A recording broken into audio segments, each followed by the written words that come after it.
Apparently there was not a threat involved. If they were hostile or aggressive, they would have been over a long time ago. Now, what was their purpose? Well, the study was not able to conclude that.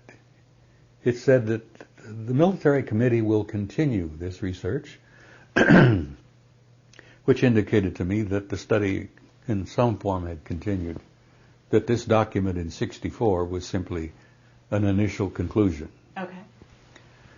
But when they concluded that there were 4 different extraterrestrial groups involved, and one of them was totally human, looked just like us, that was a big shock to the old traditional mindset of the military. Mm-hmm.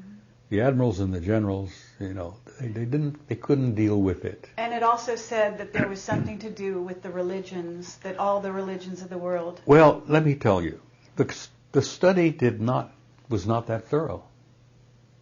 It was a beginning for me. Okay.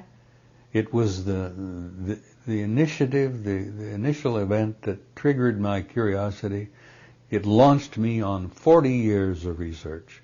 Mm-hmm. And much of what I've concluded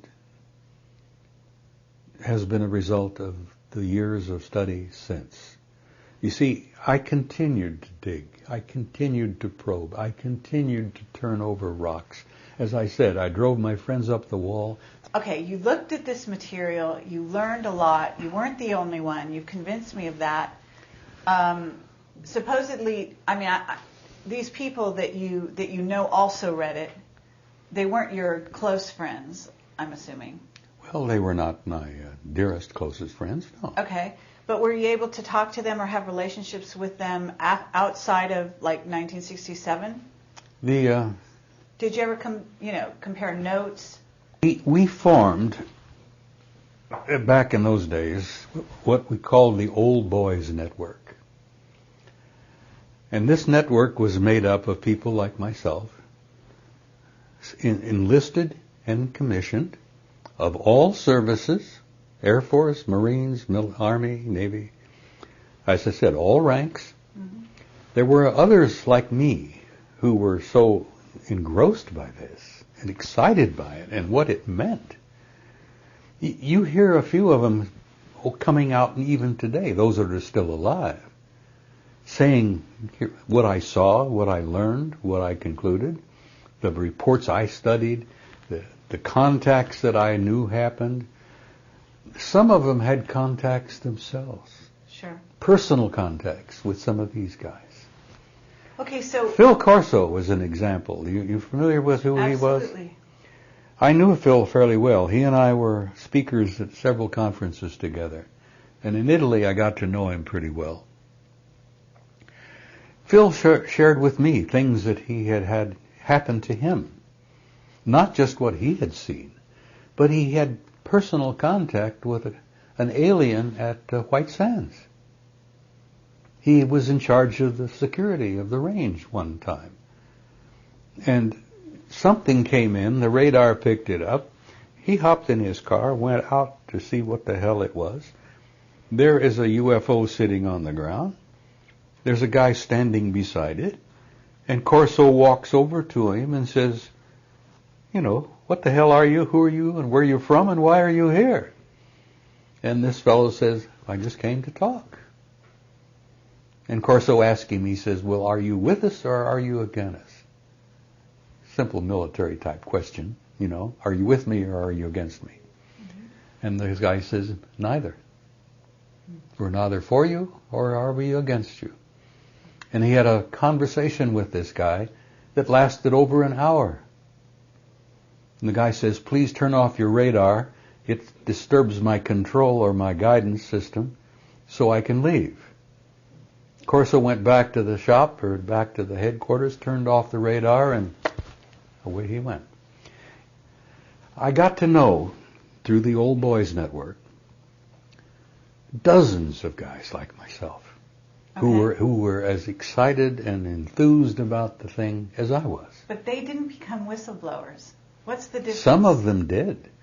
Some of them lost their commissions. Some of them lost their rank. Can you name somebody? If they became a whistleblower, do I know them? No. What happened? Many of them just retired and died. Okay, so they tried to blow the whistle, but they didn't get known. They haven't lasted. Let me explain something that you have that allowed you to I was one of the loudest loudmouths. And this is my nature. I retired as a command sergeant major.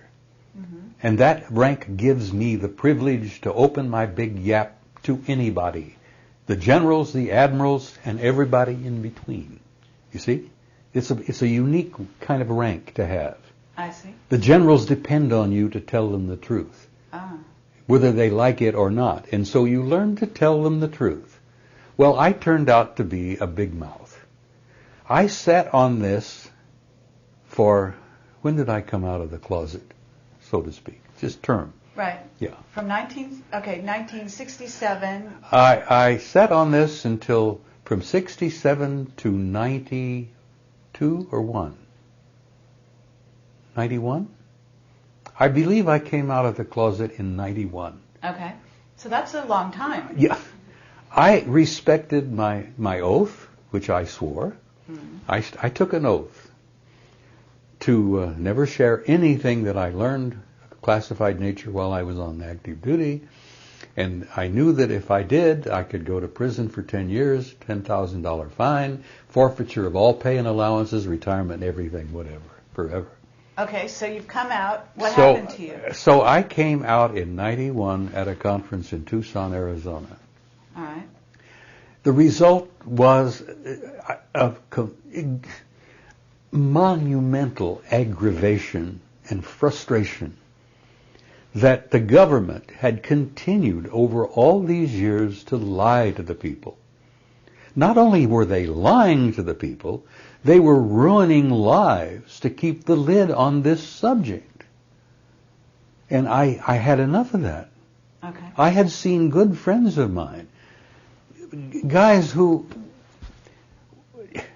they had said something to the wrong person at the wrong way at the wrong time, and they sent them to Iceland. You know? They reassigned them? They assigned them to Iceland without their families. A 3-year assignment in Iceland. That's like the Russians sending you to Siberia. Okay. And we have this in this country, the ability to do that. There are assignments here and there that, you know, I don't want to use the wrong term and embarrass you, but you've heard the term annus mundi? We have places on the earth where we have military bases, and if you send you there, everybody says, bye. We'll probably never hear from you again, you know. Okay, but that didn't happen to you. Why? No, it didn't. And why let not? me tell you, something. Why? Yeah. The more I learned, the more aggravated I became. And at 91, I think it was, when I came out, Wendell Stevens is a good friend of mine, member of the Old Boys Network, retired Lieutenant Colonel, Air Force fighter pilot. Okay. Wendell is still alive down in Tucson. He and I were close for years. When I retired from the Army, I bought a house in Tucson, and lo and behold, I found I was right across the street from Stevens. Anyhow, he went to prison.